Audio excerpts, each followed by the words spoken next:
বন্ধুরা, আজকে আমি বানাবো পিচ টি। তো আমি এখানে একটা টি ব্যাগ দিয়ে ভাবে একটু টি বানিয়ে নিচ্ছি। শুধু গরম পানিতে একটা টি ব্যাগ দিয়ে দিলে 5 মিনিট এখানে ভিজিয়ে রাখবো। এখানে আমি পিচ ফল আর সুগার এটা দিয়ে একটুখানি সিদ্ধ করে নেব 5 থেকে 10 মিনিট, 10 মিনিট ম্যাক্সিমাম। একটু নরম হয়ে গেলে আমি এটা নামিয়ে নেব। তো পিচটা এখনও কুক হচ্ছে, অলমোস্ট ডান। এখন আমি বন্ধ করে দিয়ে ঠান্ডা করতে দেব। টিটাও 5 মিনিটের মতো হয়ে গিয়েছে। টি ব্যাগটা তুলে ফেলে টিটা ঠান্ডা করে নেব।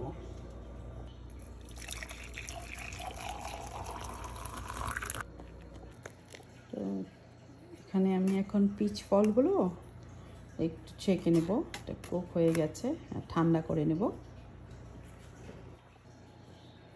তো হয়ে গেল। ফ্রুটসগুলোকে আমি ছেঁকে সিরাপটা বের করে নিলাম। এটা ঠান্ডা করে নেব। আমি এখানে কিছু আইস নিয়ে নিলাম গ্লাসে। তো এই গ্লাসগুলো আমার অনেক পছন্দের। মায়ামিতে গিয়েছিলাম, মায়ামিতে বিচের পাশে একটা রেস্টুরেন্টে খাওয়ার পরে এই গ্লাসগুলো এত ভালো লেগেছে, তো গ্লাসগুলো পরে কিনে নিয়ে আসি। তো যাক, আজকে সেটা কাজে লেগে গেল।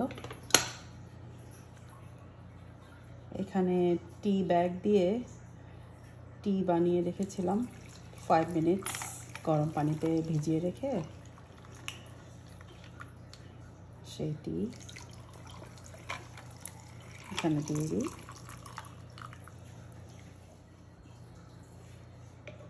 আর এখানে যে সিরাপটা বানিয়ে রেখেছিলাম, এখন সেই সিরাপটা অ্যাড করে দিই। এখানে শুধু সুগার আর পিচ ফল দিয়ে সিরাপ বানানো।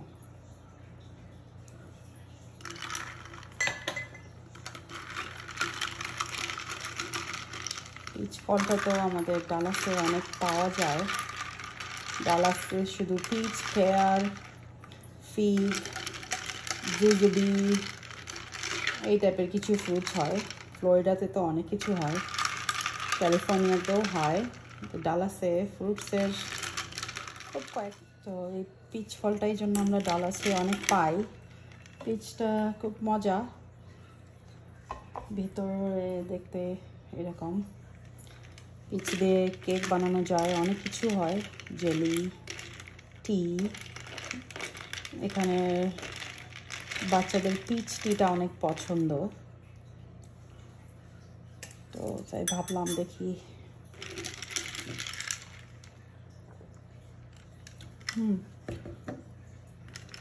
It's good.